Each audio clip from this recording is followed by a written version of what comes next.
Hello, everyone. How are you? This is Stephen Orr, nycmasoor.com, with another check in video, story, blog on my life here in New York, doing man for man massage and healing and being a golden aging senior citizen in the late great city of New York City. New York City, bitches.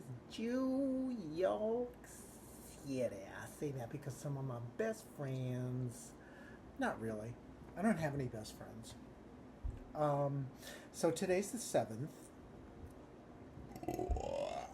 Hey, and let's drink a toast to suicidal thoughts.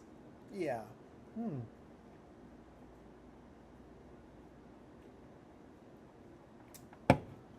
I did go to the Eagle, and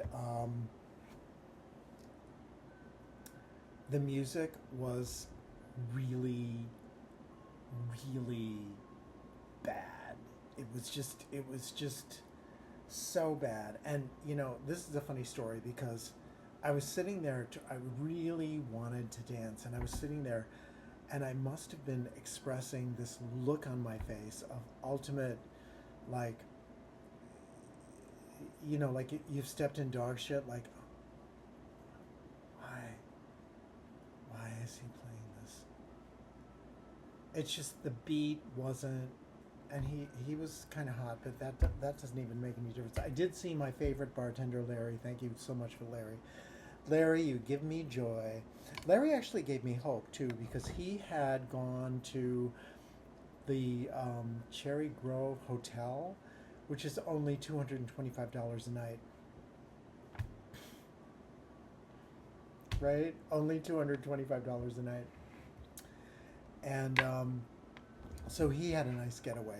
And so I'm thinking, I should really do something like that. I'm going to see. Yeah, turn on these other lights. There's way too much light here. It's like a cadaver. Okay, there we are. Yeah, oh, he's looking hot. Yeah. Um, so I was standing against the wall, just really trying to like the music and feeling very disassociative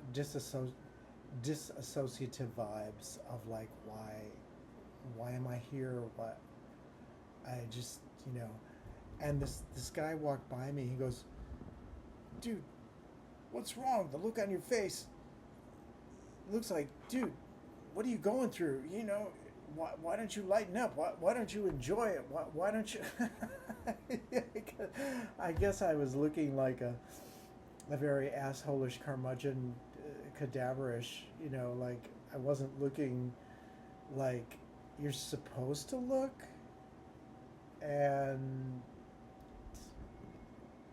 I was admiring some of the men, and then anyway, and then I had a convo with this younger guy who was fat. He was a fat Asian guy, I think Filipino, nice guy, heavy set, and he was busy making his TikTok videos, and he said he was a writer.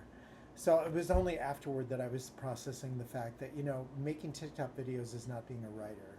That no, writing is writing, right? Writing is writing. When you're writing, you're a writer, you know. But and I shared with him. We had a convo, and I said I am so glad, and it was a conversation of depth. So I was glad that I got to share. But he said something that was off-putting that I only processed afterward. Um, did I say today was the 7th? It's Monday. Yeah, Monday. Uh, yeah, I said, gay pride is over and the 4th of July is over. And, excuse me, I have to share that today I was journaling, or yesterday, Sunday, and I was thinking, the cloud has lifted. I suddenly, you know, and then it's lifted, and yet you're in New York, and it's the summer in New York, and you're staring at concrete, and it's not it's really, I mean, you have moments where I thank God for the roof, up there every day. But The summer in the city is just it's like a block, like you're in a block. Yeah, it's like you're in a block. And when you're poor, you can't leave. Yeah, so right, you're poor. It's the summer in the city. You can't leave, and um, but I was talking to him, and he was actually listening to what I was saying, and I was sharing that Pride is over, and the Fourth of July is over, and my misgivings about being formally bisexual and why I always feel that bis in the LGBTQ equation are always the less than. We are always the niggas in the equation, the bis and the niggas, the LGBTQ, pseudonym. And I said, and I'm talking to you, and so therefore, this has been a successful. I always have that. I always have that feeling of, if I go to the Eagle, and even if the music sucks, I mean, the most fabulous, So if I go to the Eagle, this is my own little Stephen Orr formula. If I go to the Eagle and if I have a conversation in which I exchange actual information and there's a certain amount of sincerity and genuine feeling with another man, it is a successful night. And he said something really weird. He goes, "That's such a low bar." And only now I'm thinking about that. Well, what the fuck, faggot? You're supposed to, what, meet friends? Make potential friends at the Eagle? No, that doesn't really happen. You're supposed to find a good fuck man. That is, I guess, supposed to happen, but, and those things don't happen with me. So the next best thing, if I have a conversation with someone who's real and we exchange information and maybe there might be some learning involved, that is a successful experience. So I maintain that if I go to the Eagle and have a good conversation, feel something genuine, exchange information with another man, that is a successful experience at the Eagle. I mean, what else? You just, you walk around, you look at other men, you feel lonely. I don't know. And then I took a little bike ride, and I was going through, I had my splashy light on, and I was thinking really suicidal thoughts. Like, I think it's brought into the fact that on Sunday I'm turning 71, and yeah, thank you. No, I'm very grateful to be able to walk. And the arthritic pain, like the past 2 weeks, has been great. So I don't know what's good. Is it the warm weather? Is it New York shitty air? Is it like depression? I feel my arthritis it's like going away, except for my shoulder, which still hurts. But, and I was thinking, wow, I need to be gratitude. I need to be gratitude. I need to be grateful. And the loss or the juxtaposition of the two friends in my life, Katie and Rose, are perhaps grounds for depression. I really don't know what to do about that, because I feel that the latter, the former friendship, that I give too much and I don't get enough back. And yet I feel like I'm missing him, but I feel we've gotten really close, but there's this unequal quality to it, or this codependency that's happening with me onto him that I really don't like at all. So I'm more than willing to keep the moratorium going on that friendship. I don't want to. I refuse to be someone's pussy bitch. I'm sorry. I'm not going to be the older pussy bitch. And you're going to freak out whenever you're freaking out and call me for support, and then when I call you, you're not there. Fuck that. That's not going to happen. And Rose, I think Rose got it. That the performance, we were so concerned about my performance, and then it started to turn into this nightmare. I really want Rose to continue being my bike friend. I don't give a flying fuck about being a performing in the fucking garden. Fuck that shit. I want to have a friend still there. And this is not writing. This is a my video blog, and faggot Ray faggot Ray, who called from Florida to book, wasted my time. And yeah, you never called, so that's fine. Blacklist. And I got Andre, that horrible, horrible man from a few weeks ago, who didn't pay me. That horrible black man who claims he's not black. Oh my God. Oh, he looks like such a Cro-Magnon man. Andre, fucking piece of shit. Piece of shit, no. I gotta say it. Piece of shit nigga, that one. Fucking me out of money. Really. Because I wouldn't fuck him. Yeah. So, and I did some changes to my site. I updated, and I explained that to everyone, to the world, that I was daddy. I do daddy man for man massage. I don't know. I could be injuring myself. I could be injuring myself with that phrase, but I really don't care.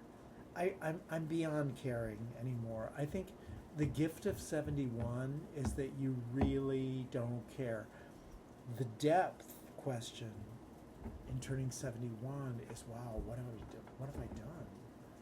What have I done? And Larry said something interesting tonight. He said, well, he read somewhere, he saw something online that if children being raised in a family do not want to be famous, it's a sign of mental health. So I think that a part of me is really kind of sick, because I do want attention. I would like to be acknowledged for my life, that what I've done, but I haven't done that, but I've lived 71 years, so like what? You know, do I have any wisdom to give? Do I have... I feel like I do, but there's really nowhere to put it. And I feel this wall of like men and women, and just and today the high point though was watching the child. There was a child who was really wanting to push his own stroller, and the mother was behind him, and the child was working really hard pushing the stroller. And then the mother at some point wanted to stop, and she wanted the child to go into the stroller. The child would not have it. The child would not. and I had to watch this whole thing play out, and finally the child agreed to continue on with the mother, and she was holding his or her hand, you know, as they walked down. It was just, to see the mechanizations of this child was amazing. And I have started reading Cormac McCarthy again, and I thought that my depression lifted, but there's a part in The Crossing where the horse is stabbed, you know, and it's like, God, I already went through this trauma with the second novel, with the death of the she-wolf. I mean, my God, the way that man writes. And I also shared with the guy at the Eagle, I said, yeah, I mean, that Cormac McCarthy to me is the ultimate in a beautiful writing, because he will create a scenario, and then he will at some point just wrap it up with these sentences that it's like they're on acid. He puts all the stuff together, and I guess I have a regret that my writing is weak. It's I'm not anywhere near that level of power, but I think that's why people should continue to write. Let's hear it for that. Let's hear it for 71 and continuing to write, and be a whore, because I have to get the profile up on Rent Men. Oh God.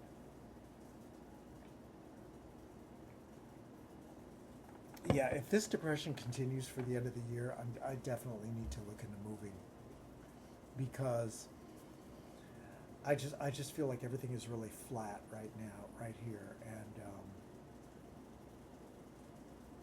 I feel like I'm better than this. I really do.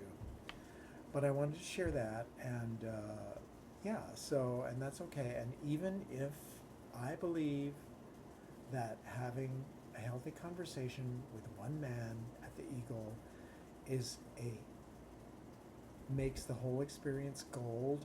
That's a good thing. That's fine. That's okay to believe that. It's not a low bar. I mean, what the fuck, faggot? Low bar. What the fuck does that even mean, low bar? Fuck you. You know, I mean, just talking to someone, exchanging information, learning from someone. These are important things. Yeah. There's a werewolf out back. He's moving around. It could be a large rat too. Anyway, this is Stephen Orr, nycmasseur.com. Sorry that this is a very downer kind of a share, but I thought I was coming up, and then I realized I was coming down, and lots of thoughts of suicide, like, why am I alive? But that's okay. I'm not going to do anything to myself. I will continue. Tomorrow will be another day. And maybe we'll have some clients this week, maybe not. But I'm looking forward to watching Straw. Is that the name of it?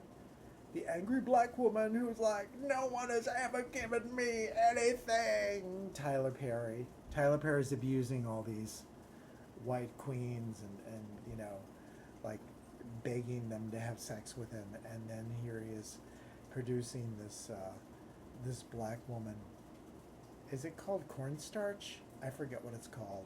I don't want to say trash. I forget what it's called, but anyway, she goes to a bank and she ends up like robbing the bank or something. I don't know. I can't wait to watch it. Yes. So anyway, this has been Stephen Orr with another stirring or not so stirring adventure of my lugubrious experiences in being M for M Masseur forever in New York City. My God.